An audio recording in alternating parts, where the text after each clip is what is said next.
তিনি কবে থেকে আছেন? অনেক সময় আমাদের মাথায় প্রশ্ন জাগে, এই যে আল্লাহ আছেন কবে থেকে আসছে? কবে থেকে উনি? শুরুটা কবে? আল্লাহ বলে আমি সূচনাহীন অতীত থেকে আছি। আমি এমন অতীত থেকে আছি যেই অতীতের কোনো সূচনা নাই। সুবহানাল্লাহ বলবেন না? আবার আমি সীমাহীন ভবিষ্যৎ পর্যন্ত থাকব। সুবহানাল্লাহ পড়ে। এমন ভবিষ্যৎ যেটা সীমা নাই, এমন অতীত যেটা শুরু হয় নাই, তিনি হচ্ছেন আল্লাহ। চিল্লায় বলেন তিনি কে? এজন্য আমরা বলি রাদিতু বিল্লাহি রাব্বা, রব হিসেবে আল্লাহ তোমারে পেয়ে আমরা খুশি। এজন্য আমাদের ইবাদতের সব জায়গায় এই রবের নামের গুণগান আছে না নাই? আমরা যখন রুকুতে যাই আমরা পড়ি সুবহানা রাব্বিয়াল, আবার যখন আমরা সিজদায় যাই আমরা পড়ি সুবহানা রাব্বিয়াল আ'লা, রুকুতে গেলে সুবহানা রাব্বিয়াল আযীম, আবার যখন সিজদায় যাই তখন আমরা পড়ি সুবহানা রাব্বিয়াল আ'লা। আবার কবরের জীবন যখন আমরা শুরু করে দিব, কবরের প্রথম প্রশ্ন হবে তোমার রবের নাম কি? আমরা বলবো আল্লাহ আমারে রব,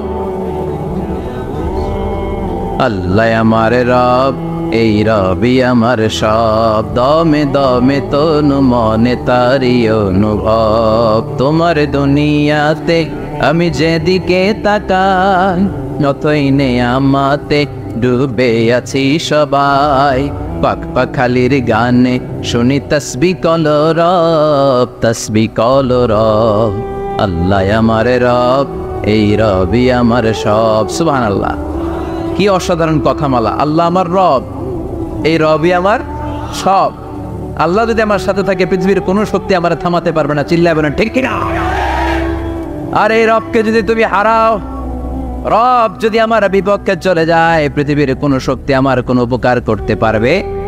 এজন্য বিশ্বনবী বলতেন ইযা সাআলতা ফাসআলিল্লাহ ওয়া ইযা ইসতাআনতা ফাসতাইন বিল্লাহ। যখন সাহায্য চাইতে মনে চাইবে, সাহায্য চাইবা কার কাছে? আমাদের কোনো গুরুত্বপূর্ণ ঘটনা ঘটলে, গুরুত্বপূর্ণ লাইফ ইভেন্ট ঘটলে, কিংবা আমরা কোনো বিপদে পড়লে সবার আগে আমরা ফেসবুকে শেয়ার দিই, ঠিক না? কথা কন। ফেসবুক অ্যাকাউন্ট নাই কার কার দেখি? ওই আল্লাহর ওলিদেরকে একটু দেখে রাখি। মাশাআল্লাহ, অনেকের নাই,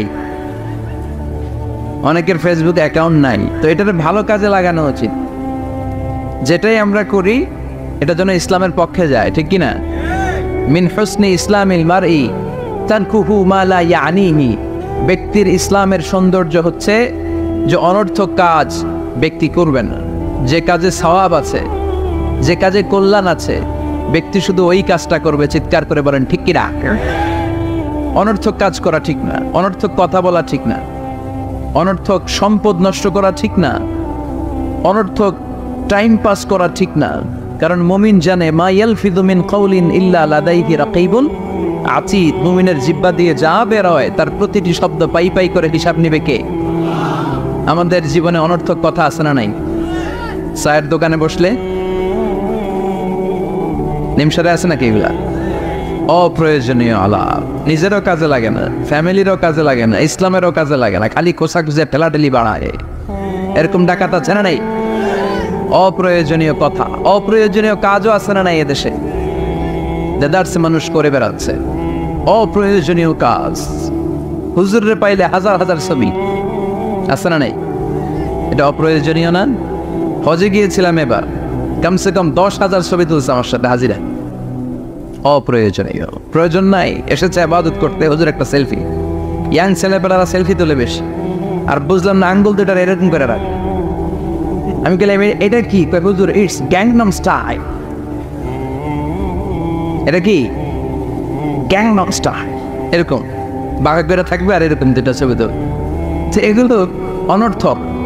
মুমিন ওই কাজ করবে যে কাজটা constructive, fruitful for him, for his family and for the society. যেটা তার নিজের কাজে আসবে, যেটা তার ফ্যামিলির কাজে আসবে, যেটা সমাজের কাজে আসবে। এই কাজগুলো করার দরকার আছে না নাই? আমার দেশের যুবক ছেলেগুলো অপ্রয়োজনীয়, কোনো কারণ নাই এই সমস্ত কাজে ঝগড়া বিবাদে আলাপে লিপ্ত থাকার কারণে তাদের যে ইনোভেটিভ পাওয়ার আল্লাহ তাআলা দিয়েছেন এটাকে তারা কাজে লাগাতে পারে না। আমাদের দেশের যুবকদের কিন্তু অনেক ম্যারিড, তারা যখন পৃথিবীর বিভিন্ন দেশের ইউনিভার্সিটিগুলোতে পড়ে তারা র্যাঙ্কিং 1 নম্বরে আসে একেবারে। আমি যে ইউনিভার্সিটিতে পড়ি, ইন্টারন্যাশনাল ইসলামিক ইউনিভার্সিটি মালয়েশিয়া, ওখানে বাংলাদেশিদের ফলাফল রেজাল্ট সবচেয়ে ভালো। হার্ভার্ডে যান, ক্যামব্রিজে যান, অক্সফোর্ডে যান, যেখানেই যাবেন বাংলাদেশিদের ফলাফল অনেক ভালো। তো তারা সেখানে অপ্রয়োজনীয় কাজে তাদের সময়কে নষ্ট করে না। এজন্য যুবক ভাইয়েরা, তোমাদের আছে প্রাণ ঢালা উচ্ছ্বাস, অনেক শক্তি তোমাদের গায়ে। এখন তোমাদের রক্ত গরম, তোমাদের এই গরম রক্ত ইসলামের কল্যাণে কাজে লাগাইতে হবে। শুধু সেলফি তুইলা সময় নষ্ট করা যাবে না, চিল্লায় বলো ঠিক কিনা। কিছুদিন আগে আমি দেখলাম মানবতার দেয়াল। কিসের দেয়াল? কিছু ছেলে পেলে নিউ আইডিয়া বের করেছে যে এটার নাম মানবতার দেয়াল। খুব সম্ভবত মসজিদের এক ওয়ালের মধ্যে তারা লিখেছে মানবতার দেয়াল, আর কিছু হ্যাঙ্গার টানিয়ে রেখেছে, আর বলেছে যেটা অপ্রয়োজনীয় রেখে যান, আর যেটা আপনার লাগবে নিয়ে যান। এই যে শীত, প্রচন্ড শীতে অনেকের জ্যাকেট নাই, আমাদের কয়েকটা করে জ্যাকেট, জাম্পার, সোয়েটার, চাদর, মাফলার, অনেকের একটাও নাই, আছে না নাই? তারা দেয়ালের নাম দিয়েছে মানবতার দেয়াল। এখানে আপনার অতিরিক্ত পুরান জ্যাকেট থাকলে রেখে যান। তো অনেকে পুরান জ্যাকেট, মাফলার, চাদর ওখানে ঝুলিয়ে রেখে গিয়েছে। আবার লিখে দিয়েছে যার লাগবে তিনি নিয়ে যান। যার মাফলার নাই, যার জ্যাকেট নাই, চাদর নাই, তারা এসে নিয়ে যাচ্ছে। এটা একটা সুন্দর আইডিয়া না? তো চায়ের দোকানে এই ছেলেপেলেগুলো যদি মারামারি করতো, অপরাজনীতি করতো, গুতাগুতি করতো, কিলাকিলি করতো, তাহলে মাথা থেকে এই আইডিয়াগুলো বেরোতো? কথা বলেন। Human capacity is amazing. কি পরিমাণে আল্লাহ তাআলা যে আমাদেরকে ক্যাপাসিটি দিয়েছে, আমাদেরকে যে কত প্রিভিলেজ আল্লাহ তাআলা আমাদেরকে দিয়েছে আমরা জানিই না। আমরা আমাদের দেহে কত শক্তি, সম্ভাবনা নিয়ে যে ঘুরে বেড়াই আমরা অনুধাবন করি না। এজন্য সময়গুলোর কাজে লাগাও। কিন্তু আফসোসের সাথে লক্ষ্য করা যাচ্ছে যুবকদের চরিত্রকে ধ্বংস করে দেওয়ার জন্য যে কয়েকটা হাতিয়ার আছে সবগুলো বাংলাদেশে আছে না নাই? ইয়াবা আছে না নাই? ফেন্সিডিল আছে না নাই? হেরোইন আছে না নাই? মারিজুয়ানা আছে না নাই? এই ফেন্সিডিল, ইয়াবা আগে শুনতাম ইউনিভার্সিটির ছেলেরা খাইতো, এরপরে নাইমা আসলো কলেজে, এরপরে হাই স্কুলে, এখন প্রাইমারি ছেলেদের হাতেও ইয়াবা ঢুকছে। চিল্লা এখন ঠিক কিনা? দেশের যুব সমাজ আজকে কোথায়? পর্নোগ্রাফি, এক একটা মোবাইল এক একটা হিন্দি সিনেমার কারখানা। ইন্ডিয়ান নায়িকাদের কোমর দোলানো ডান্স আছে না নাই? স্মার্টফোন নিয়ে ছেলে স্মার্ট হয়, কিন্তু ইমান, আখলাক, চরিত্র সব শেষ। অপরাজনীতি, রাজনীতির নামে মন্দ, খারাপ, প্রতিহিংসামূলক ছাত্র রাজনীতি। নেতারা এই যুবক ছেলেদেরকে ইউজ করে, ওর বিরুদ্ধে ও মার, তুই ওরে মার, ওনারা থাকে অন্য জায়গায়, আছে না নাই? এভাবে আমাদের দেশের ছেলেদের চরিত্র, তাদের সম্ভাবনাকে আমরা নষ্ট করে দিচ্ছি। যুবক ভাইয়েরা, in the day of judgement, কিয়ামতের কঠিন ময়দানে আল্লাহ তাআলা 7 শ্রেণীর ব্যক্তিকে তার আরশের নিচে ছায়া দিবেন।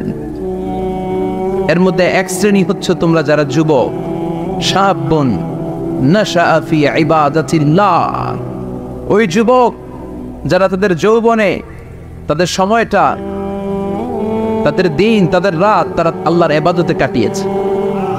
সুবহানাল্লাহ পড়েন। 7 শ্রেণীর মধ্যে 2টা শ্রেণী হলো যুবক। একটা হলো যৌবন সময়ে যারা আল্লাহর ইবাদতে রাত কাটায়, সময় কাটায়। আর দ্বিতীয় ওই যুবক, যে যুবককে কোনো নারী অন্যায় কাজের, অন্যায় প্রেম করার পরকীয়ার অফার দেয়, ওই অফারকে ক্যান্সেল করে ওই যুবক বলে ইন্নী আখাফুল্লাহ, আমি এই পরকীয়ার দিকে যেতে পারি না, কারণ আমার অন্তরে ভয় আছে একজনের, তিনি কে? যাদের হৃদয়ে আছে আল্লাহর ভয়, তারা কবু পথ ভুলে যায় না। আল্লাহর প্রেম ছাড়া এই দুনিয়া কারো কাছে কোনো কিছু চায় না, ঠিক কি না? রাতের আধারে যারা সেজদাতে রয়, দু চোখের স্রোতে নদী যেন বয়। আল্লাহু আকবার। তো তাহাজ্জুদ পড়বে কখন? ফজরে তো পড়তে পারে না, আছে না নাই? রাতের আধারে যারা সেজদাতে রয়, দু চোখের স্রোতে নদী যেন বয়। ছলনার হাতছানি যতই ডাকুক, পেছনে ফিরেও সে তাকায় না। যাদের হৃদয়ে আছে আল্লাহর ভয়, তারা কবু পথ ভুলে যায় না। আল্লাহর প্রেম ছাড়াই দুনিয়ায় কারো কাছে কোনো কিছু চায় না। চিল্লায় বলেন ঠিক কিনা? তার মানে প্রথম হচ্ছে এক যুবক, যেই যুবক তার যৌবনকালের সময়টা আল্লাহর ইবাদতে কাটায়। দ্বিতীয় হলো এমন যুবক পরকীয়ার অফার পেয়ে সে বলে আমি ভয়ে পাই একজনকে, তিনি কে? এজন্য যুবক, তোমার অন্তর আল্লাহর ভয় থাকতে হবে। তোমার সময়টা এমনি কাটানো যাবে না, ইবাদতে কাটাতে হবে, ঠিক কিনা? এজন্য আমরা নামাজের পরে বলি রাদিতু বিল্লাহি রাব্বা, আল্লাহকে রব হিসেবে পেয়ে আমরা খুশি। তারপরে বলি অবিল ইসলামী দীনা, ইসলামকেও দিন হিসেবে পেয়ে আমরা খুশি না বেজার? কথা কন, খুশি না? আপনি খুশি হইলে আপনার লাভ, খুশি না হইলে আপনার লস। ইসলামের বিজয়কে সমুন্নত করবে কে? ইসলামের পতাকা পত পত করে হোয়াইট হাউসের উপরও একদিন ঝুলবে। চিল্লায় বলেন ঠিক কিনা? আল্লাহ বলেন খবরদার, ফু দিয়ে ইসলামের বাতি তোরা নিভাতে পারবি না। ইউরিদুনা লিউতফিউ নূরাল্লাহি বিআফওয়াহিহিম ওয়াল্লাহু মুতিম্মু নূরিহি ওয়ালাউ কারিহাল কাফিরুন। ইসলাম বিরোধীরা চায় মুখের ফুৎকারে ইসলামের বাতিকে নিভিয়ে দিতে। আল্লাহ বলে খবরদার, ষড়যন্ত্র করে লাভ নাই, ইসলামের বিজয় আমি নিশ্চিত করে দেব। স্যামুয়েল হ্যান্টিংটন একটা বই লিখেছে, দ্য ক্লাশেস অফ সিভিলাইজেশন। এই বইতে তিনি বলেছেন এই যে সভ্যতার সংঘাত, এত সভ্যতা, চায়না সভ্যতা, আর্য সভ্যতা, বৈদিক সভ্যতা, সিন্ধু সভ্যতা, মহেঞ্জোদারো সভ্যতা, ইরাকীয় সভ্যতা, মিশরীয় সভ্যতা, একটার পর একটা সভ্যতা পৃথিবীতে এসেছে, একটার পর একটা সুপার পাওয়ার। এখন সুপার পাওয়ার হচ্ছে ইউনাইটেড স্টেটস অফ আমেরিকা, ধারণা করা হচ্ছে এরপরে চায়না হবে সুপার পাওয়ার, আবার অনেকে বলছে এরপরে ইন্ডিয়া হবে সুপার পাওয়ার।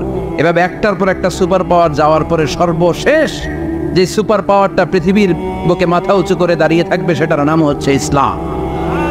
সেটার নাম কি? তার নমুনা গোটা বিশ্বব্যাপী আছে না নাই? ইসলামকে যত দমাইতে চায় এটা আরো উপরের দিকে ওঠে। সুবহানাল্লাহ কইবেন না?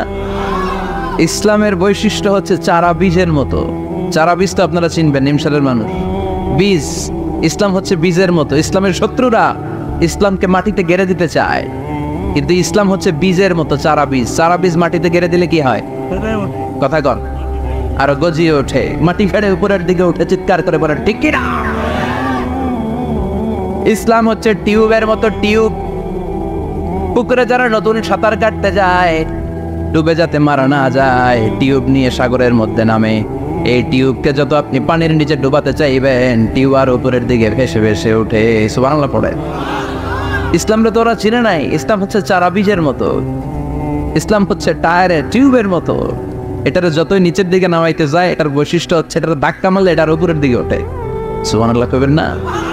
গোটা বিশ্বব্যাপী আজকে ইসলামের গণজোয়ার, হাজার হাজার লোক কালিমা পড়ে মুসলমান হচ্ছে। গত কিছুদিন আগে আফ্রিকাতে এক লোক এক গ্রামের কয়েক হাজার মানুষকে এক ময়দানে দাঁড় করিয়ে একসাথে শাহাদাতের বাণী পাঠ করিয়ে মুসলমান বানায় ফেলছে। এই আফ্রিকার বুকে এতদিন আমেরিকার কাজ ছিল, এটারে বলে Tansir, Christian missionary. Lakh lakh dollar দিয়ে আফ্রিকার দেশগুলোর মধ্যে গরিব গরিব মুসলমানগুলোরে তারা নাসারা বানাতো। এই বিষয়টা যখন মুসলিম স্কলারদের নজরে এলো, এখন গোটা বিশ্বের সব মুসলিম স্কলাররা আফ্রিকায় যে ইসলামের দাওয়াতকে প্রচার করে দিচ্ছে। গ্রামকে গ্রাম খ্রিস্টান সম্প্রদায় লা ইলাহা ইল্লাল্লাহ মুহাম্মাদুর। ঝিনুকের ভেতর লুকিয়ে থাকে যেমন মতি, ঝিনুকের ভেতর লুকিয়ে থাকে যেমন মতি, কলমা শাহাদাতে আছে আল্লাহর জ্যোতি, কলমা শাহাদাতে আছে আল্লাহর জ্যোতি। পড়েন সবাই। ঝিনুকের ভেতর লুকিয়ে থাকে যেমন মতি, ঝিনুকের ভেতর লুকিয়ে থাকে যেমন মতি, কলমা শাহাদাতে আছে আল্লাহর জ্যোতি, কলমা শাহাদাতে আছে আল্লাহর জ্যোতি। ঠিক কি না? এই জ্যোতি যদি একবার কারো হৃদয়ের মধ্যে স্থান করে নেয়, এই নুরানি আলোর ছোটা যদি কারো হৃদয়ের মধ্যে জায়গা দখল করে নেয়, পৃথিবীর কোনো মতাদর্শ তার অন্তরের মধ্যে আর থাকতে পারে? গ্রামকে গ্রাম আফ্রিকাতে এখন কালিমা পড়ে পড়ে মানুষ মুসলমান হয়ে যাচ্ছে। সুবহানাল্লাহ পড়ে। একদিন আমেরিকার হোয়াইট হাউসের উপরেও কালিমার লা ইলাহা ইল্লাল্লাহর পতাকা পতপত করে উড়বে, চিল্লায় বলেন ঠিক কিনা? এজন্য আমরা বলি ওয়াবিল ইসলামি দীনা, ইসলামকে ধর্ম হিসেবে পেয়ে আমরা খুশি না বেজার? After the Twin Tower attack, the number of Muslims in America already have been doubled. Now it's tripled. Twin Tower attack-এর আগে আমেরিকা যত মুসলমান ছিল, এটা গত কয়েক বছর ধরে ছিল ডবল, এখন এটা ট্রিপল হয়ে গেছে। মানে টুইন টাওয়ার অ্যাটাকের আগে আমেরিকায় মুসলমানের সংখ্যা যা ছিল, এখন এটা 3 গুণ বাড়ছে।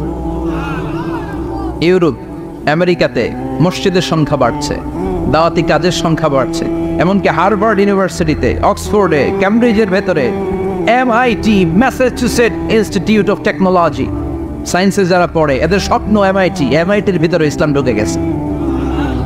এজন্য ইসলামের আলোকে কেউ নিভিয়ে দিতে পারবে? ইসলামের গতিকে কেউ থামিয়ে দিতে পারবে?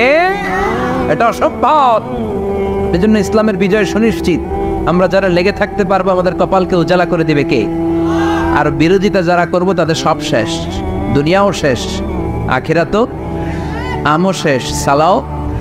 এজন্য আমরা বলি রাদিতু বিল্লাহি রাব্বা, আল্লাহ তোমার রব হিসেবে পেয়ে আমরা বড্ড খুশি। ওয়াবিল ইসলামি দীনা, ইসলামকে ধর্ম হিসেবে পেয়ে আমরা খুশি। ওয়াবি মুহাম্মাদিন রাসূলা, বিশ্ব নবীকে রাসূল হিসেবে পেয়েও আমরা খুশি না বেজার?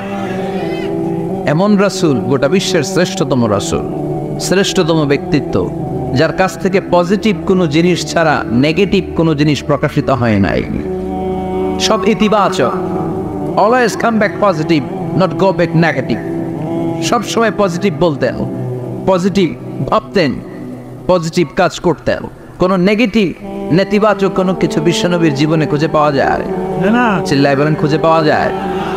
As a father, as a husband, as a commander, as a lawyer, as a reformer of the society, Muhammad is the superman of the world. গোটা বিশ্ব এখন তাকে সুপারম্যান ভাবতেছে, বস অফ দ্য অল বসেস। পৃথিবীতে যত বস এসেছে, সব বসের সবচেয়ে বড় বস হচ্ছে বিশ্বনবী মুহাম্মদ সাল্লাল্লাহু। এজন্য আমরা বলি ওয়াবি মুহাম্মাদিন রাসূলা, আল্লাহকে রব হিসেবে পেয়ে আমরা যেমন খুশি, ইসলামকে ধর্ম হিসেবে পেয়ে তেমন খুশি, বিশ্বনবীকেও রাসূল হিসেবে পেয়ে খুশি না বেজার? কথা কন। এই বিশ্বনবীর ভালোবাসা যদি অন্তরে না থাকে, জান্নাতে ঢোকা যাবে নাকি? আল্লাহর ভালোবাসা, বিশ্বনবীর ভালোবাসা অন্তরে থাকার দরকার আছে না নাই? আল্লাহকে যে পাইতে চায়, হযরতকে ভালোবেসে, আরশ কুরসি লৌহ কালাম না চাইতে পেয়েছে সে। হযরতকে ভালোবেসে, আরশ কুরসি লৌহ কালাম না চাইতে পেয়েছে সে। চিল্লায় বলেন ঠিক কি না? নবীর ভালোবাসা অন্তরে থাকতে হবে। তাহলে 3টা জিনিসের ঘোষণা আমরা দেই নামাজের পর। আল্লাহকে রব হিসেবে পেয়ে আমরা খুশি, ইসলামকে ধর্ম হিসেবে পেয়ে খুশি, বিশ্বনবীকে রাসূল হিসেবে পেয়ে খুশি, আবার এই কিতাবটারে সংবিধান হিসেবে পেয়ে আমরা খুশি না বেজার? এটার আলোকে আমাদের সমাজ প্রতিষ্ঠিত হোক, মদিনার সমাজ হোক, সোনালী সমাজ হোক, আলোকিত সমাজ হোক। আমরা চাই কি চাই না? এই কোরআনের আইন দিয়ে আমার দেশ চলুক, আমরা চাই কি চাই না? এই কোরআনে ধর্ষকদের বিচার আছে না নাই? অবিবাহিত ধর্ষক হলে 100 ব্যাট, আর যদি বিবাহিত ধর্ষক হয় ডেথ পেনাল্টি। সৌদিতে করে হেড অফ, মাথাটাকে নুইয়ে তলোয়ার দিয়ে এক কোপ মেরে গর্দানটা আলাদা করে দেয়, ঠিক কিনা? অনেক দেশে ডেথ পেনাল্টি করে হ্যাঙ্গিং এর মাধ্যমে, ফাঁসির মাধ্যমে। দর্শনের বিচার বাংলাদেশে সহজে পাওয়া যায় না, কিন্তু কোরআন দিয়ে বিচার করলে ওই বিচার আছে না নাই? নোয়াখালীর এক বোনকে দর্শন করা হয়েছে, গোটা বাংলার জামিনে এই নিউজটা আছে না নাই? কোরআনের বিচার থাকলে আলটিমেটার মতো 24 ঘন্টা, 24 আওয়ার্স, 24 আওয়ার্সের মধ্যে ধর্ষককে ডেকে এনে বাইতুল মোকাররমের স্কয়ারের সামনে লক্ষ মানুষের চোখের সামনে ফাঁসির রশিতে ঝুলিয়ে দেওয়া হতো। বড় বড় চোরগুলোর হাত কেটে দেওয়া হতো। কলা চোর, ডিম চোর, মুরগি চোর না, বড় বড় সাইজের চুরি যারা করে 1000 কোটি টাকা মেরে দেয়, দেশের 12টা বাজিয়ে দেয়, দেশের 10-এর সর্বনাশ করে, সিমেন্ট খাইয়া, টিন খাইয়া, রড খাইয়া সব হজম করে। ব্রিজ ভেঙে গেলে ব্রিজের ভেতরে পাওয়া যায় বাঁশ, তার মানে রড গেছে কই? হ্যাঁ, পেটে। এগুলোর এক একটার পেটে 10টা করে পাকস তুলে দিছে আল্লাহ। 10টা স্টোমাক না থাকলে রড হজম হয়? কথা কয় না। এগুলোর বিচার হওয়ার দরকার আছে না নাই? কোরআনের রাজ যদি কায়েম হয়, এই সবগুলো বড় বড় চোরের বিচার হবে, লাইভ ব্রডকাস্টিং হবে টিভিতে, আমরা সবাই দেখবো কেমন করে তাদের হাত কাটা হয়। ওই সমাজ আমাদের দেশে চালু হোক, আমরা চাই কি চাই না? তাহলে সোজা সাপটা হিসাব, এই 4টা জিনিসের বিরুদ্ধে কেউ অবস্থান নিলে তাদের বিরুদ্ধে আমাদের অবস্থান জোরে কোন ঠিক কিনা? আর এই 4টা জিনিসের পক্ষে যারা কথা বলবে তাদের জন্য আমাদের অন্তরে দোয়া আছে না নাই? এক হচ্ছে আমার রব, 2 হলো আমার ইসলাম, 3 হলো আমার পেয়ারা নবী, 4 হলো আমাদের আল্লাহর দেয়া সংবিধান কোরআন। এই 4টা জিনিসের বিরুদ্ধে কথা বললে খবর আছে না নাই? এই 4টা জিনিসের বিরুদ্ধে কথা বলা হবে। মুসলমানদের দেশে এই 4টা জিনিসকে কটূক্তি করা হবে, অপমান করা হবে, আর এর বিরুদ্ধে প্রতিবাদ আসবে না। মুমিন চুপ করে বসে থাকবে, সেটা মুমিন নয়, সেটা মুনাফিক। চিল্লায় বলেন ঠিক কিনা? এজন্য এই 4টা জিনিসের বিরুদ্ধে কথা বললে প্রতিবাদের ঝড় তোলার দরকার আছে না নাই? রাজি আছো মুসলমান? এই 4টা জিনিসের জন্য ভালোবাসা আমাদের অন্তরে তুমি স্থান করে দাও। এগুলোকে পুঁজি করে যেন আমরা জান্নাতের অধিকারী হতে পারি, তুমি তৌফিক দাও। আর জোরে পড়েন আমিন। আজকে আমরা যে বইটা থেকে কথা শুনবো, বইটার নাম কি বলেন? আরো জোরে বলেন কি নাম? আজকে আমরা জানার নিয়তে, শিখার নিয়তে, আমাদের আখিরাতটাকে সুন্দর করার নিয়তে কোরআন থেকে কিছু কথা শুনবো, ইনশাআল্লাহ। পড়েন, আরো জোরে পড়েন ইনশাআল্লাহ। আমাদের সবকিছু হয়ে যাচ্ছে শো অফ, মাহফিল হয়ে যাচ্ছে শো অফ, আলোচনাগুলো হয়ে যাচ্ছে শো অফ, লোক দেখানো ভাব। অন্তরে ইখলাস নাই, আল্লাহর প্রতি দরদ নাই, স্রষ্টার প্রতি অগাধ বিশ্বাস আর ভালোবাসা নাই। আমাদের ডে টু ডে লাইফের চিত্র যদি আমরা খেয়াল করি তাহলে দেখব our spirituality is going down, our লিল্লাহিয়াত, ইখলাস ইজ গোয়িং ডাউন। আমাদের ইখলাস যাচ্ছে নিচের দিকে, মানে কমছে, ডিক্রিজিং ডে আফটার ডে। কিন্তু our greed, our jealousy, our arrogance, আমাদের অহংকার, আমাদের ক্ষমতার প্রতি লোভ, আমাদের হিংসা, এগুলো দিন দিন উপরের দিকে যাচ্ছে। চিল্লা এখন ঠিক কিনা? এই তাফসির মাহফিলগুলোর মূল উদ্দেশ্য হচ্ছে আমাদেরকে রাইট ট্র্যাকে নিয়ে আসা। We should come back to the right track. Train যদি লাইনচ্যুত হয়, অ্যাক্সিডেন্টের সম্ভাবনা আছে না নাই? লাইনচ্যুত হয়ে গেলে রেল কর্তৃপক্ষ এটাকে এসে আবার লাইনে তুলে দেয়, ঠিক কিনা? আমরা শয়তানের ওয়াসওয়াসাতে প্রায় লাইনচ্যুত হয়ে যায়। এই তাফসির মাহফিলগুলোর উদ্দেশ্য হচ্ছে আমাদেরকে আবার লাইনে তুলে দেয়া। আলহামদুলিল্লাহ কম। এই জন্য সময় নষ্ট করে, যে সময় ব্যয় করে যে আমরা এসেছি, আসলে আমরা শুরুতেই নিয়তটাকে খালেস করে নেই, যে আজকে আমরা যা শুনবো আমলের নিয়তে শুনবো, ইখলাসের সাথে শুনবো, নিজেকে পরিবর্তন করার জন্য শুনবো, আমার আখিরাতটাকে, আমার জান্নাতটাকে সুন্দর করার জন্য শুনবো। আসলে আমরা সরাসরি কোরআন থেকে শুনি, কেননা কোরআন থেকে কথা শুনলেই বরকত, কোরআন থেকে কথা শুনলে জীবন আলোকিত হয়। জীবনটা আলোকিত করে দেয় কে? কারণ সব সমস্যার সমাধান দিতে পারে। সমাধান চাও যদি জীবনে, মরণে ফিরে যাও, খুঁজে নাও, চোখ রাখো কোরআনে। চোখ রাখবেন কোথায়? না টিভির পর্দায়? কোথায়? সমাধান চাও যদি জীবনে, মরণে ফিরে যাও, খুঁজে নাও, চোখ রাখো কোরআনে। If you want the solution this dunya and akhirah, go back, have a look to the holy Quran. Subhanallah পড়েন। সমাধান চান তো go back, sit down and have a look to the Quran. আপনার জীবনের সব সমস্যার সমাধান কোরআনের ভেতরে আছে না নাই? সেই কোরআন থেকে আমরা কথা শুনবো। আমি আমার খুতবার শুরুতে সূরাতুল আল কারিয়ার প্রথম 3টি আয়াত তেলাওয়াত করেছি। এই সূরার ভেতরে আল্লাহ তাআলা কিয়ামতের নকশা এঁকে দিয়েছেন, কিয়ামতের প্রামাণ্য বর্ণনা দিয়েছেন। কিয়ামত যে একদিন হবে এই পৃথিবী যে ধ্বংস হয়ে যাবে এটার ব্যাপারে সবার অগাধ বিশ্বাস আছে তো, না সন্দেহ লাগে? সন্দেহ আছে কারো? এই পৃথিবী একদিন থাকবে না, ভেঙে চুরমার হয়ে যাবে, খান হয়ে যাবে, সব মেসাকার হয়ে যাবে। আমি থাকবো না, আপনি থাকবেন না, আমরা কেউই থাকবো না, থাকবে একজন, তিনি কে? এটার নাম কিয়ামত, যেটার ব্যাপারে বিশ্বাস না থাকলে ইমানের ঘাটতি চলে আসবে, ঠিক কিনা? তো সেই কিয়ামতের দিনটা কেমন হবে, কিয়ামতের দৃশ্যটা কিরকম হবে, এর নকশা খুব সংক্ষিপ্ত পরিসরে মাত্র 11টা আয়াতে আল্লাহ তুলে ধরেছেন। আপনি মনোযোগ দিয়ে কানগুলো খরগোশের মতো খাড়া করে যদি কথাগুলো শোনেন, আপনার মনে হবে আপনি এখানে বসে কিয়ামত চোখে লাইভ দেখতেছেন, লাইভ। আল্লাহ এমন ভাবে বলেছে, সুবহানাল্লাহ পড়েন। তা আসুন আমরা সরাসরি কিয়ামতকে দেখে আসি, আসলে কিয়ামতটা কেমন বর্ণনা করছেন কে? আল্লাহ। সূরার নাম হচ্ছে সূরাতুল কারিয়া। কি নাম? আওয়াজ করে উত্তর দিতে হবে। সূরার নাম আল কারিয়া। চিৎকার মেরে বলেন, সূরার নাম কি? আল কারিয়া। এটা মাক্কি সূরা। কি সূরা? বিশ্বনবীর জীবনের দুইটা পর্ব, একটা মাক্কি পর্ব আর একটা মাদানী পর্ব। এটা মাদানী পর্বে নাজিল হয়নি, এটা নাজিল হয়েছে মাক্কি পর্বে। এই সূরার আয়াত সংখ্যা 11। এটা কোরআনের 101 নম্বর সূরা। এটা আল কোরআন আল কারীমের 30তম পারায় অবস্থিত একটা সূরা। আমাদের অনেকেরই মাশাআল্লাহ মুখস্থ আছে না?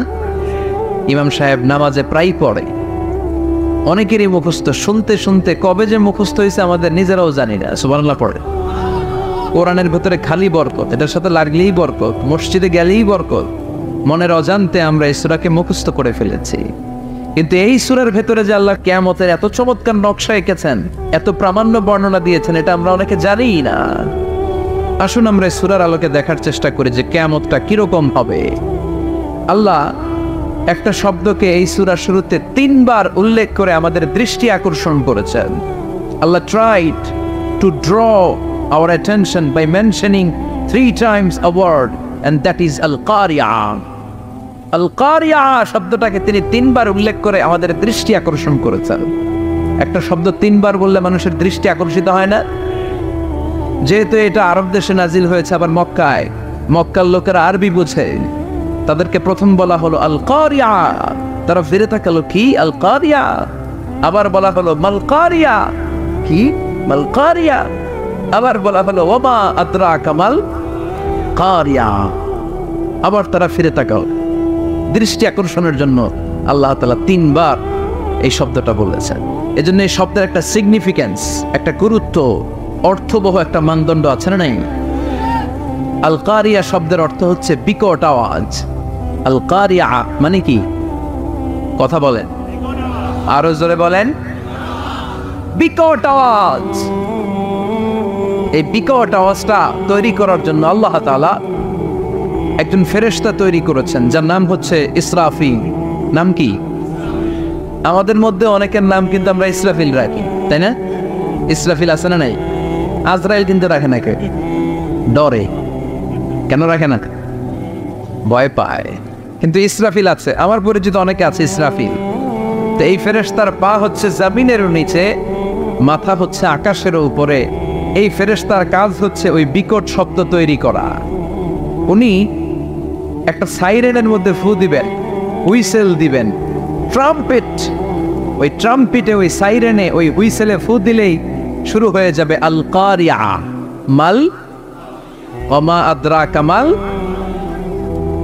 এই ফেরেশতার দায়িত্বই হচ্ছে ওই বাঁশির মধ্যে ফু দেয়া। হুইসেল, সাইরেন, ট্রাম্পেট, আরবিতে এটাকে বলা হয় আসুর। ইদা নুফিখা ফিস-সূরি নাফখা ওয়াহিদা। যখন তিনি ওই সিংহে একটা ফু দিবেন, সব লন্ডভন্ড হয়ে যাবে, কিচ্ছু খুঁজে পাওয়া যাবে না। আল্লাহ ওনাকে তৈরি করেছেন শুধু এই হুইসেলের মধ্যে, বাঁশির মধ্যে 3টা ফু দেওয়ার জন্য। কয়টা? উনি সৃষ্টির শুরু থেকেই এই বাঁশিটাকে 2 ঠোঁটের মাঝখানে রেখে আল্লাহর আরশের দিকে তাকিয়ে আছে, and just waiting for the green signal। আল্লাহর পক্ষ থেকে সবুজ সংকেতের অপেক্ষায়। যখনই আল্লাহর অর্ডার করবে তখনই শুরু হয়ে যাবে আল কারিয়া। মাল ওমা আদরাকা মাল। সৃষ্টির শুরু থেকেই ইসরাফিল ফেরেশতা বিশাল সিংহাটাকে দুই ঠোঁটের মাঝখানে করে আরশের দিকে তাকিয়ে আছে, কখন আল্লাহ অর্ডার দিবে। অর্ডার দিতে দেরি, ফুৎকার দিতে দেরি নাই, ঠিক কিনা? বিকট আওয়াজ, গগন বিদারী শব্দ, প্রচন্ড একটা সাউন্ড, জাইগান্টিক সাউন্ড, যে আওয়াজ, যে শব্দ কেউ শুনে নাই। এজন্য আল্লাহ বললেন আল কারিআতু মাল কারিআতু ওয়া মা আদরাকা মাল কারিয়া। সে আওয়াজটা ভয়ঙ্কর আওয়াজ, এটা বজ্রপাতের মতো না, এটা ট্রাকের টায়ার পাংচার হলে যে আওয়াজ হয় ওই আওয়াজের মতো না, গ্যাসের সিলিন্ডার ব্রাস্ট হয়ে গেলে যে আওয়াজ হয় ওই আওয়াজের মতো না, প্রাইমারি স্কুলে দপ্তরে যখন ছুটির ঘন্টা বাজায় ওই আওয়াজের মতো না। ওই আওয়াজটা এমন আওয়াজ, ওই আওয়াজ পৃথিবীর কেউ শোনে নাই। সেটার নাম হচ্ছে আল কারিআ মাল ওমা আদরাকা মাল। বিকট আওয়াজ, বিকট ভয়ঙ্কর ট্রাম্পিট, এই সাইরেনে ফু দেওয়া হবে। প্রথম ফু দেওয়ার সাথে সাথেই লন্ডভন্ড হয়ে যাবে। এই ইসরাফিলকে তৈরি করা হয়েছে শুধুমাত্র কেবলমাত্র 3টা ফু দেওয়ার জন্য। চিল্লায় বলতে হবে কয়টা? এই ফেরেশতার আর কোনো কাজ নাই, তার আর কোনো কাজ আছে? ঠিক যে মুহূর্তে, এখন আমার ঘড়িতে বাজে 9:50, রাত 9:50, ঠিক এই মুহূর্তে যখন আমরা তাফসীর শুনছি, ঠিক এই মুহূর্তেও ইসরাফিল ফেরেশতা সিংহাটাকে 2 ঠোঁটের মধ্যে লাগিয়ে আল্লাহর আরশের দিকে তাকিয়ে আছে। ওই যে সৃষ্টি শুরু থেকে তাকিয়ে আছে, আজ অবধি তাকিয়ে আছে। যখনই গ্রিন সিগন্যাল আসবে মুহূর্তেই শুরু হয়ে যাবে আল কারিআ মাল ওয়া মা আদরাকা মাল। আল্লাহ বললেন সে আওয়াজটা হবে বড্ড ভয়ঙ্কর। প্রথম ফুৎকার যখন দেয়া হবে, এটার বলে নাফখাতুল ফাজা। দুনিয়ার সব মানুষগুলো অবাক হয়ে যাবে, পুরো পৃথিবীটা কেঁপে উঠবে, পৃথিবীর বিল্ডিং গুলো দুমড়ে মুচড়ে পড়বে, পৃথিবীর বড় বড় যত পাহাড়গুলো আছে তুলার মতো বাতাসে পাহাড়গুলো তুলিত হতে থাকবে। আল্লাহু আকবার। আল্লাহ বললেন ইয়াউমা ইয়াকুনুন নাসু কাল ফারাশিল মাবথুস ওয়া তাকুনুল জিবালু কাল আহনিল মানফুশ। সেদিন মানুষগুলো বিক্ষিপ্ত পতঙ্গের মতো নিক্ষিপ্ত হবে যখন আল কারিআ, এই বিকট আওয়াজটা হবে। শুনতেছেন? মনোযোগ আছে? কথা বুঝতে সমস্যা হচ্ছে না তো? 3টা ফুৎকার, কয়টা? প্রথম ফুৎকার দেওয়ার সাথে সাথে মানুষগুলো বিক্ষিপ্ত পতঙ্গের মতো নিক্ষিপ্ত হবে। এই যে আরামসে বসে আছি, তখন আর বসে থাকা যাবে না, কে ধাক্কা খেয়ে কই চলে যাব টেরই পাওয়া যাবে না। আমরা যে বসে আছি এর কারণ হচ্ছে গ্র্যাভিটেশনাল একটা ল আছে, পাওয়ার। এটাতে বাংলায় বলে মাধ্যাকর্ষণ শক্তি। কি শক্তি? কথা বলেন। কে আবিষ্কার করছে এটা? হ্যাঁ, কে? বিজ্ঞানী নিউটন, আইজাক নিউটন আবিষ্কার করেছে। আপেলকে সে নিচে পড়তে দেখে গবেষণা করে পেয়েছে গ্র্যাভিটেশনাল পাওয়ার। ওইটা থাকার কারণে পৃথিবীর সেন্টার সবকিছুকে নিচের দিকে টানে, নিজের দিকে টানে, ফলে আমরা বসে আছি। কিন্তু এই মাধ্যাকর্ষণ শক্তির বাইরে যদি আমরা আকাশে উঠে যাই, আর কিন্তু কোনো টানাটানি নাই, আপনি শূন্যে ভেসে থাকবেন। নভোচারীরা মহাশূন্যে যে ভেসে থাকে, কিয়ামতের এই ধাক্কার ভাইব্রেশন যখন শুরু হয়ে যাবে, পুরো পৃথিবীটা মুহূর্তের মধ্যে কেঁপে উঠবে। এমন কম্পন, এমন আওয়াজ পৃথিবীবাসী এর আগে আর শোনে নাই। একটা ধাক্কার চোটে মানুষগুলো ছিটকে কে যেন কই পড়ে যাবে, কেউ টের পাবে না। কে কই চলে গেছে হিসাব নাই। সব থাকবে ওই টাইমে, সব থাকবে না। কেউ থাকবে টয়লেটে, কেউ থাকবে ঘুমে, কেউ থাকবে বাজারে। আপনাদের নিমসার বাজার তো থাকবে তখন, না থাকবে? ওই যে লন্ডভন্ড হয়ে যাবে, হিসাব নাই। কে যে কোথায় ছিটকে পড়বো আমরা জানি না। বিক্ষিপ্ত পতঙ্গের মতো আমরা নিক্ষিপ্ত হব। শীতকালে আমার দেশের ছেলেরা রাত্রেবেলা ব্যাডমিন্টন খেলে, র্যাকেট খেলে না? নিমসারে বোধহয় খেলে টেলে না, খেলে তো। ওরা বাঁশ গেড়ে দেয় ক্ষেতের মাঝখানে। কি গাড়ে? এরপরে বাঁশের মধ্যে লাগায় কি? লাইট। লাইটগুলো লাগালে দেখবেন ক্ষেতের গ্রামের পোকাগুলো এসে লাইটের মধ্যে ছিটকে ছিটকে পড়ে। আমাদের অবস্থায় পোকার মতো হবে তখন। আল্লাহ সেটাই বললেন, ইয়াউমা ইয়াকুনুন নাসু কাল ফারাশিল মাবথুস। বিক্ষিপ্ত পতঙ্গের মতো মানুষগুলো নিক্ষিপ্ত হবে। ওয়া তাকুনুল জিবালু কাল আহনিল মানফুশ। তুলাকে যখন পিটানো হয়, ধ্বনিত করা হয়, দেখবেন তুলার ছোট ছোট কণা বাতাসের মধ্যে ভাসতে থাকে। ফু মারলে আরো দূরে যায়। আরো বাতাস আসলে উড়ে উড়ে যে কোথায় চলে যায় টের পাওয়া যায় না। সুবহানাল্লাহ। বিশাল বিশাল পাহাড়গুলো এরকম ধ্বনিত তুলার মতো সামনে উঠতে থাকবে, একটা পাহাড়ও টিকবে না। বাংলাদেশের সবচেয়ে বড় পাহাড়ের নাম কি জানেন? তাজিংডং পর্বত। কিন্তু সবচেয়ে বড় পাহাড় হচ্ছে গারো পাহাড়, ময়মনসিংহের। ওটা থাকবে কিয়ামতের দিন? আল কারিয়া, মাল কারিয়ার সময় টিকবে ওইটা? তাজিংডং বিজয় সবচেয়ে বড় পর্বত শৃঙ্গ কোথায়? এটা বান্দরবান। এটা টিকবে? কেউকারাডাং একটা আছে না, চিম্বুক আছে না, টিকবে? টিকবে না। পৃথিবীর সবচেয়ে বড় পাহাড় মাউন্ট এভারেস্ট নেপালে 29,035 ফিট উঁচু, টিকবে? ইউরোপের সবচেয়ে বড় পাহাড় আল্পস পর্বতমালা, টিকবে না। আমেরিকার সবচেয়ে বড় পাহাড় আলাস্কা পর্বতমালা, টিকবে না। আরব বিশ্বে বিশাল একটা মাউন্টেন রেঞ্জ আছে, ওইটার নাম তুর পাহাড়, ওইটাও টিকবে না। একটা পাহাড়ও থাকবে না। পাহাড়গুলো ভেঙে দুমড়ে মুচড়ে তুলার মতো ধ্বনিত হতে থাকবে। চিৎকার করে পড়েন আল্লাহু আকবার। এই যে 5 তলা 7 তলা 10 তলা দেদারসে টাওয়ার উঠতে শুরু করেছে, বিল্ডিং বাড়তে শুরু করেছে। কিয়ামত যখন শুরু হবে, আল কারিয়া যখন শুরু হয়ে যাবে, রব্বুল আলামিন পুরো পৃথিবীটারে ধরে একটা ঝাঁকুনি মারবে। ওই ঝাঁকুনির চুটে 8 তলা 10 তলা বিল্ডিং গুলো টিকবে নাকি? 30 তলা 50 তলা হলে তো আর ভাঙবে না। বুর্জ আল খলিফা ভাঙবে না। দুবাইয়ের বুর্জ আল খলিফা সবচেয়ে উঁচু টাওয়ার, এটা কিংডম টাওয়ার। এটা নাকি আরো উঁচু হবে, 1000 মিটার উঁচু হবে। তাইপেডান 101, মালয়েশিয়ার Petronas twin tower, Shanghai tower, Kaaba ঘরের পাশে বুর্জ আল খলিফা, যেটাতে সবাই বলে জমজম টাওয়ার, টিকবে? কথা বলেন, টিকবে? আল্লাহ বললেন ইযা জুলজিলাতিল আরদু জিলজালাহা ওয়া আখরাজাতিল আরদু আসকালাহা ইযা রুজ্জাতিল আরদু রাজ্জান ওয়া বুসসাতিল জিবালু বাসসা। সেদিন পৃথিবীটারে কাঁপিয়ে দেয়া হবে, পুরো পৃথিবী নড়ে চড়ে উঠবে, টাওয়ারগুলো ভেঙে খান খান, পাহাড়গুলো ভেঙে দুমড়ে মুচড়ে যাবে, মানুষগুলো বিক্ষিপ্ত পতঙ্গের মতো নিক্ষিপ্ত হবে। সাগরের পানির মাঝখানে দাউ দাউ দাউ দাউ দাউ দাউ করে আগুন জ্বলতে শুরু করে দিবে। আল্লাহু আকবার। নকশা এঁকে দিছেন আল্লাহ, নকশা এঁকে দিছে না? সুবহানাল্লাহ পড়েন। আবার আল্লাহ বললেন ফাইযা বারিকাল বাসারু ওয়া খাসাফাল কামারু ওয়া জুমিআশ শামসু ওয়াল কামার ইয়াকুলুল ইনসানু আইনাল মাফার। সেদিন মানুষের চোখ হবে ছানা বড়া, চন্দ্র সূর্যে কোনো আলো থাকবে না, মানুষগুলো দিক বিদিক পাগলের মতো দৌড়াবে। সবার মুখে এক কথা, পালাবো কই? পালানোর জায়গা আছে নাকি? শুধু বাংলাদেশের এই সাইডটাতেই কিয়ামত হবে, সৌদিতে আর হবে না? হ্যাঁ, আমেরিকায় কেমন হবে? ওদিক তো ডোনাল্ড ট্রাম্প থাকে।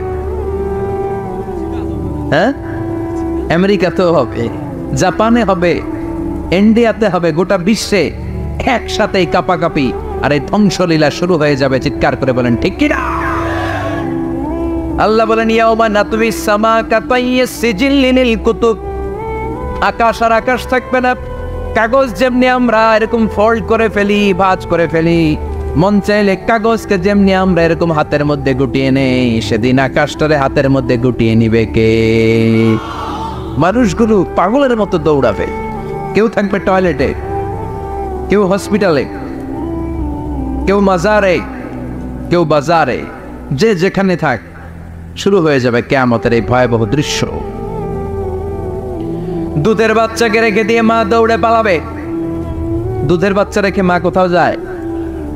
কলিজার টুকরা এটা, দুধের বাচ্চা, এটারও ফেলে মা কোথাও যায় না।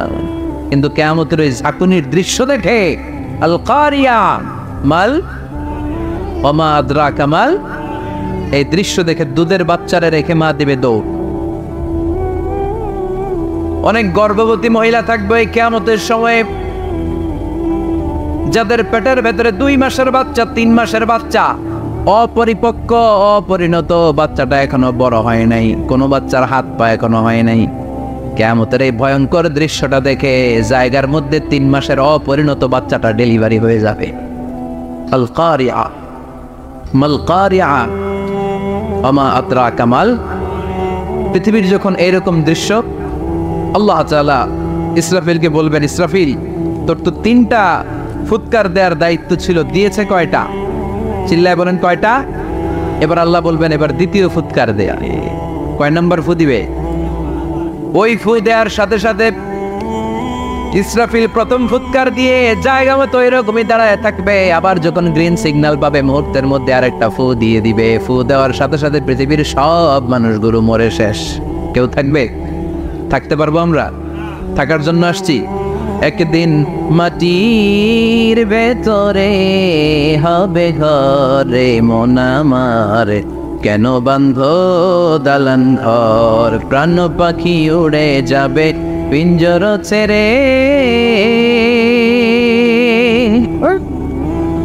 ধরা ধামে সবই রবে তুমি যাবে চলে, বন্ধু বান্ধব যত মাতা পিতা দ্বারা সুত সবই হবে তোমার পরে মন আমার, কেন বান্ধ দালান ঘর, একদিন মাটির ভেতরে হবে ঘরে মন আমার, কেন বান্ধ দালান ঘর। ঠিক কিনা?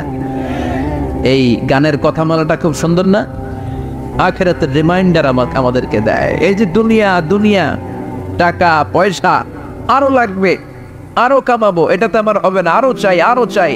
এই প্রতিযোগিতা, এই কম্পিটিশন, ওর 5 তলা আমার লাগবে 7 তলা, ওর আছে 20 লাখ আমার লাগবে 30 লাখ। প্রতিযোগিতা আছে না নাই? এগুলো আমাদেরকে পাগল বানিয়ে দিয়েছে, মহাচ্ছন্ন করে ফেলেছে। পৃথিবীটা আসলে একটা মরিচিকা, ধোঁকা, লোভ লালসা, আজ আছে কাল নাই। 2 নম্বর ফুৎকার দেওয়ার সাথে সাথে পৃথিবীর সব শেষ। মালাকুল মাউত পৃথিবীর সব মানুষের রূহ কবজ করবে। আল্লাহ বলবেন, মালাকুল মাউত আখবিরনি মাইয়াবকা, আমাকে বল আর কে আছে। মালাকুল মাউত বলবে, পৃথিবীর সব মানুষের রূহ কবজ করে শেষ, কেউ নাই। মানুষবিহীন পৃথিবী, মানুষের কোলাহলে পৃথিবীটা মুখরিত থাকতো এতদিন। গোটা পৃথিবীব্যাপী মানুষের কোলাহল, ওই যে সাইয়েদনা আদম থেকে শুরু হয়েছে, আর থামে নাই। মানুষ আর মানুষ, মানুষ আর মানুষ, মানুষ আর মানুষ, সব মানুষ শেষ। আল্লাহ আশরাফুল মাখলুকাত একটারেও রাখি নাই, সব শেষ। শুধু আছে জিন জাতি। আল্লাহ বলবেন, যাও এবার জিন জাতি ধরো, জিনদের রূহ কবজ করো। মালাকুল মাউত কিন্তু জিনদের রূহ কবজ করে। ওমা খালাকতুল জিন্না ওয়াল ইনসা ইল্লা লিয়াবুদুন। জিন জাতি আর মানব জাতি, এই 2 জাতিকে আল্লাহ তাআলা তৈরি করেছে কার ইবাদতের জন্য। আমরা যেমনি নামাজ পড়ি, জিনেরাও নামাজ পড়ে।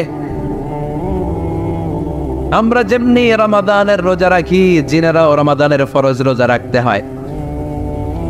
আমরা যেমনি হজ করি, জিনেরাও হজ করে। আমরা যেমনি আরাফার দিনে কাঁদতে কাঁদতে আল্লাহর কাছে দোয়া করি, আল্লাহ বাইক করে, জিনেরাও পড়ে। আমরা দেখি না, এদের দেখা যায়? দেখা যায় না। জিসমুন নারিয়্যুন, আগুনের তৈরি ওদের দেহ।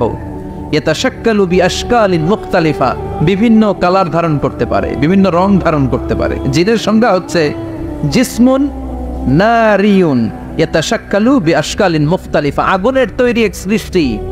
বিভিন্ন সূরত তারা নিতে পারে, মানুষের সূরত নিতে পারে, প্রাণীর সূরত নিতে পারে। ঠিক কি না? মালাকুল মাউত জিন জাতি হত্যা করতে শুরু করবেন, রূহ কবজ করবেন। করতে করতে সব শেষ। খারাপ জিনদের সর্দার হলো ইবলিস। সব জিনদেরকে মারতে যত কষ্ট দেয়া হয়েছে, সবচেয়ে বেশি কষ্ট দিয়ে ইবলিসের রূহ কবজ করে ফেলা হবে। ইবলিস আর নাই, মানুষও নাই, জিনও নাই, পশু পাখি কিচ্ছু নাই। আল্লাহ বলবেন, ইয়া মালাকুল মাউত আখবিরনি মাইয়াবকা, অনেক দায়িত্ব পালন করেছিস তুই। মানুষ মারলি, জিন মারলি, মৎস্যকুল মারলি, পাখি মারলি, সব মারলি, এবার আর কে বেঁচে আছে বল। মালাকুল মউত বলবে, আল্লাহ আর কেউ নাই, খালি ফেরেশতারা আছে। কারা আছে? মালাইকা। আল্লাহ বলবে, যা এবার ফেরেশতাদের গোষ্ঠী শেষ কর। মালাকুল মউত একটার পর একটা ফেরেশতার রূহ কবজ করবে, একটার পর একটা, একটার পর একটা, করতে করতে সব ফেরেশতা। ফেরেশতাদের সংজ্ঞা হচ্ছে জিসমুন নূরিয়ুন ইয়াতাশাক্কালু বিআশকালিন মুখতালিফা, আলোর তৈরি, নূরের তৈরি একটা দেহ, চাইলে বিভিন্ন সূরত ধারণ করতে পারে। জিন আর ফেরেশতার পার্থক্য বুঝেছে? জিন কিসের তৈরি? আগুন, জিসমুন নারিয়ন। আর ফেরেশতা হচ্ছে জিসমুন নূরিয়ন, নূর দিয়ে তৈরি। একের পর এক ফেরেশতা সবার করা হবে। এবার আল্লাহ বলবেন, ইয়া মালাকাল মাউত আখবিরনি মাইয়াবকা, আর কে কে বেঁচে আছে বল। মালাকুল মউত বলবে, মাবুদ কেউ নাই, মানুষ নাই, জিন নাই, ফেরেশতাও নাই, শুধু আমার 3 জন কলিগ বাকি। কয়জন? জোরে বলেন কয়জন? জিব্রাইল বাকি, ইসরাফিল বাকি, মিকাইল আর আমি। আল্লাহ বলবে, মিকাইলের রূহ কবজ করে নিয়ে আয়। যে মিকাইল আমার আদেশে পৃথিবীতে বৃষ্টি ঝরাতো, আমার আদেশে ক্ষেত খামারে ফসলের ব্যবস্থা করে দিত, আমার আদেশে মানুষের রিজিকের হিসাব রাখতো। এই মিকাইলের রূহ কবজ করে নিয়ে আয়। 1 নম্বর কলিগ শেষ। কলিগ বুঝেন তো? সহকর্মী। কলিগ মানে কি? সহকর্মী। 1 নম্বর কলিগ নাই। আল্লাহ বলবে, যা এবার ইসরাফিলের রূহ কবজ কর। ইসরাফিল ফেরেশতা তখনও আল্লাহর আরশের দিকে ঠোঁটের মাঝখানে বিশাল সিংহাটা নিয়ে তাকিয়ে আছে। ওই মুহূর্তে মালাকুল মাউত যে সালাম দিয়ে রূহটা কবজ করে ফেলবে। ইসরাফিলও নাই, ইসরাফিলও নাই। আল্লাহ বলবে, যা দুনিয়ার সব নবীদের কাছে ওহী দিয়ে, কোরআন দিয়ে, ইনজিল দিয়ে, তাওরাত দিয়ে, জাবুর দিয়ে আমি যেই ফেরেশতাটারে পাঠাতাম, ওই রূহুল আমিন জিব্রাইলের রূহটাও কবজ করে নিয়ে আয়। জিব্রাইলের রূহ কবজ হয়ে যাবে। এবার 3 জন কলিগই শেষ। আছে কেউ? আছে? এবার আল্লাহ বলবে, ইয়া মালাকাল মাউত, হে মৃত্যুর ফেরেশতা, আখবিরনি মাইয়াবকা, মহাবিশ্বে আর কে কে আছে বল। কেউ নাই, মানুষ নাই, জিন নাই, ফেরেশতা নাই, আমার কলিগরাও নাই, আমি বড় একা। এখন আমি একা হয়ে গেছি। আল্লাহ, আছি শুধু আমি, মালাকুল মাউত, তোমার হুকুমের গোলাম। আর আনতাল হাইয়ুল কাইয়ুম, তুমি শাশ্বত চিরঞ্জীব, তুমি তো মরবা না। না, আমি আছি। ভাবছে উনিও থাকবে, উনি আর আল্লাহ থাকবে। আল্লাহ বলবে, মালাকুল মাউত এবার তুই মর, এবার তুই মর। এই কথা শুনে মালাকুল মাউতের খিঁচুনি উঠে যাবে। আজীবন মারছে, আজকে মরবে। খিঁচুনি উঠে যাবে, জ্বর এসে যাবে, কাঁপুনি ছুটে যাবে, কাঁপতে থাকবে। আল্লাহ বলবেন, কাঁপাকাঁপি করে লাভ নাই, মর। মালাকুল মাউত বলবে, মাবুদ এইটা আবার কেমন কথা? সবাই রে আমি মারলাম, আমি মরুম কেন? আমি না মারছি, আমি না মেরেছি, আমি মরবো কেন? আল্লাহ বলবেন, কথা নাই, মর। ও আল্লাহ, আমি কেন মরবো? আমি না দুনিয়ার সবাই রে মারলাম। আল্লাহ বলবেন, কুল্লু নাফসিন যায়িকাতুল মাউত, পৃথিবীর প্রতিটা আত্মারে মৃত্যুর স্বাদ নিতে হবে রে মালাকুল মাউত, তুইও মরবি, মর। কাঁপতে কাঁপতে আল্লাহ বলবে, জান্নাত আর জাহান্নামের মাঝ বরাবর যে দাঁড়া। মালাকুল মাউত দাঁড়াবে। এই দৃশ্য দেখার মতো তখন কেউ থাকবে না। থাকবে? কেউ নাই। মালাকুল মাউত কাঁপতে কাঁপতে। আল্লাহ বলবেন, কেঁপে লাভ নাই, কেঁদে লাভ নাই, মরতে তোকে হবেই। Everyone has to take the test of death, সবাইকে মৃত্যুর স্বাদ আস্বাদন করতে হবে। মর, মরে যা, মুত ইয়া মালাকাল মাউত। আল্লাহ বলবেন, ও মৃত্যুর ফেরেশতা, মর, মুত ইয়া মালাকাল মাউত। বলার সাথে সাথে যে ফেরেশতার হাতে আমাদের সবার রূহ চলে গিয়েছিল, ওই ফেরেশতা চিৎকার মেরে জান্নাত এবং জাহান্নামের মাঝখানে বেহুশ হয়ে পড়ে যাবে। শেষ। মালাকুল মাউতের ইচ্ছা খতম, উনিও নাই। এবার ডানে বায়ে, সামনে পেছনে, উপরে নিচে কেউ আছে? একজন ছাড়া, তিনি কে? কুল্লু মান আলাইহা ফানি ওয়া ইয়াবকা ওয়াজহু রাব্বিকা যুল জালালি ওয়াল ইকরাম ফাবিআইয়ি আলাই রাব্বিকুমা তুকাযযিবান। এই জমিনে যারা আছে সব শেষ হয়ে যাবে, একজন ছাড়া, তিনি কে? আল্লাহ তখন হুঙ্কার দিয়ে একা একাই বলবেন, একা একাই বলবেন, ইয়া আরদু আইনা আশজারুকি, ও পৃথিবী তোর বড় বড় গাছগুলো কোথায়? আপনাদের নিমসারে বট গাছ আছে? কোথায় আছে বট গাছ? অনেক জায়গায় থাকে না বট গাছ বিশাল, ওইটাকে কেন্দ্র করে শিরকের আখড়া জমে ওঠে, ওখানে মোমবাতি লাগায়, লাল সালু দেয়, নাচানাচি করে, এরকম বট গাছের আখড়া আছে নাই? আল্লাহ বলবে, ইয়া আরদু, হে পৃথিবী, আইনা আশজারুকি, তোর বড় বড় গাছগুলো আজকে কোথায়? ইয়া আরদু আইনা আনহারুকি, হে পৃথিবী তোর বড় বড় নদীগুলো কই? পদ্মা নদী কই? মেঘনা নদী কই? ব্রহ্মপুত্র কই? গঙ্গা নদী কই? মিসিসিপি, মিসৌরি কই? নীল নদ কোথায়? আমাজন কোথায়? 6,695 কিলোমিটার লম্বা। উগান্ডার ভিক্টোরিয়ার কাম্পালা থেকে এর অববাহিকা শুরু। পৃথিবীর সবচেয়ে বড় যে নদীটা নীল নদ, মিশরে এই নদটা ছিল। আমি দেখেছি, ঘুরেছি এর উপর দিয়ে অনেক। 5 বছরে নীল নদের পানি আমি খেয়েছি। মিশরের নীল নদ ছাড়া কোনো মিঠা পানির উৎস নাই। এজন্য প্রাচীন ঐতিহাসিক, ওনার নাম হেরোডোটাস, উনি বলেছিলেন Egypt is the gift of Nile. মিশর হচ্ছে নীল নদের দান। নীল নদ না থাকলে মিশরে কেউ থাকতো না। আল্লাহ আকবার পড়েন। 2টা নদী সিদরাতুল মুনতাহা থেকে জান্নাতের কানেকশন নিয়ে পৃথিবীতে এসেছে। একটা হচ্ছে ইরাকের দজলা ফোরাত নদী, আর একটা হচ্ছে মিশরের নীল নদী। সুবহানাল্লাহ পড়বেন না? 5 বছর আমি এই নীল নদের পানি খেয়েছি যখন মিশরে ছিলাম। সরাসরি না, মিশরীয় সরকার পাইপলাইন দিয়ে এই পানিকে রিফাইনিং করে জনগণের জন্য পৌঁছে দেয়। এই নীল নদের নিচ দিয়ে মিশরের মেট্রো লাইন আছে, মানে ট্রেন। এটাকে বলে পাতাল ট্রেন। কি বলে? পাতাল ট্রেন। আপনাদের প্রধানমন্ত্রীও নাকি একটা করবে, শুনল, উনি ঘোষণা দিয়েছে। তো এটার নিচ দিয়ে, নীল নদের নিচ দিয়ে আমরা ট্রেন দিয়ে এই মাথা থেকে ওই মাথায় যেতাম, আবার ব্রিজ দিয়ে এপাশ থেকে ওপাশে যেতাম। 10টা দেশ ঘুরে এই নীল নদ, একটা সাগর আছে মেডিটেরেনিয়ান সি, মানে ভূমধ্য সাগর, ওইটার সাথে মিলিত হয়েছে। আল্লাহ সেদিন বলবেন আইনা নাইল, নীল নদ আজকে কোথায়? আইনাল আনহার, নদীগুলো কোথায়? আইনাল কুসুর, প্রাসাদগুলো কই? রাজপ্রাসাদ, টাওয়ার কোথায়? আইনাল জাবাবেরা, অত্যাচারী শাসকগুলো আজকে কোথায়? যারা ক্ষমতার চেয়ার পেলে আর নামতে চায় না, এই ডাকাতগুলো আজকে কোথায়? আল্লাহ বলবে আইনাল জাবাবেরা, ফেরাউন কোথায়? নমরুদ কোথায়? আবু জাহেলের গোষ্ঠী কোথায়? ফেরাউনের চাচাতো ভাইরা কোথায়? নমরুদের চাচাতো ভাইরা কোথায়? কোথায়? যারা ক্ষমতার দাপট দেখিয়েছে, কোনো আওয়াজ আছে? কথা বলেন।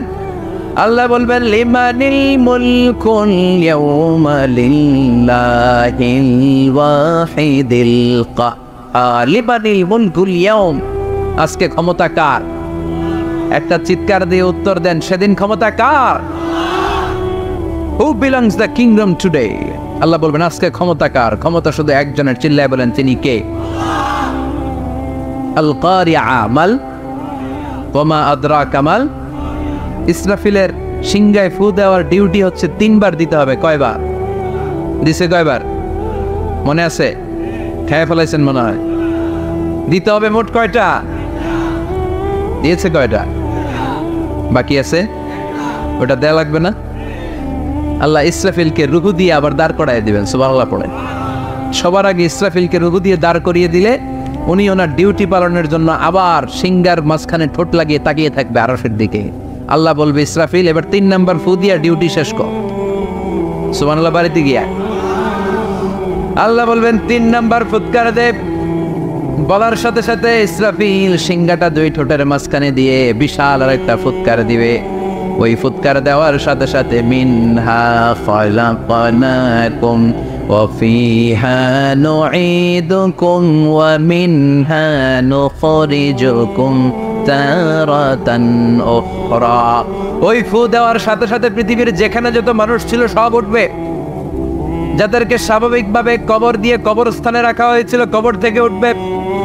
যারা বিমান দুর্ঘটনায় মারা গিয়েছে ওই ছাইগুলো থেকে উঠবে। যারা সাগরের মধ্যে মারা গিয়েছে সেখান থেকে উঠবে। যাদেরকে তিমি মাছ খেয়ে ফেলেছিল ওখান থেকে উঠবে। যে যেখানে ছিল ওইখান থেকে উঠবে। সুবহানাল্লাহ। লক্ষ লক্ষ মানুষ উঠে বলবে আমাদের ঘুম ভাঙাইল কে? কি বলবে? ঘুম ভাঙাইয়া গেল রে। ওরা বলবে আমাদের ঘুম ভাঙালো কে? قالوا من بعثنا من مرقدنا هذا ما وعد الرحمن وصدق المرسلون। সব দাঁড়াবে, দাঁড়িয়ে বলবে ঘুম ভাঙালো কে? সবচেয়ে লম্বা ঘুম দিয়েছিল সৈয়দনা আদম আলাইহিস সালামের ছেলে হাবিল, যাকে হত্যা করেছে। জানেন না আপনারা? হাবিল হচ্ছে পৃথিবীর প্রথম নিহত মানব। প্রথম নিহত মানব, তার কবরের জিন্দেগিটা অনেক লম্বা। ওই কত হাজার শত হাজার লক্ষ বছর আগে যে উনি কবরে শুয়ে আছেন, আজও শুয়েই আছেন। কিয়ামতের ওই 3 নাম্বার ফুৎকার দেওয়ার সাথে সাথে উনি উঠবে, উঠে বলবে মান বা'আতানা মিন মারকাদিনা হাদা, কে ভাঙালো আমার ঘুম? কে ভাঙাইছে? মরার কুকিলে কে ভাঙাইছে? আল্লাহ ঘুম ভাঙিয়েছে। ফেরেশতারা বলবে হাদা মা ওয়াদার রহমান, আজকে হলো ওই দিন যে দিনের প্রতিশ্রুতি রহমান দিয়েছিল, আল্লাহ দিয়েছিল এই দিনের প্রতিশ্রুতি, আর নবীরা এই দিনের কথা বর্ণনা করেছে। আজকে হবে আসল দিন, ফাইনাল খেলার দিন। কোন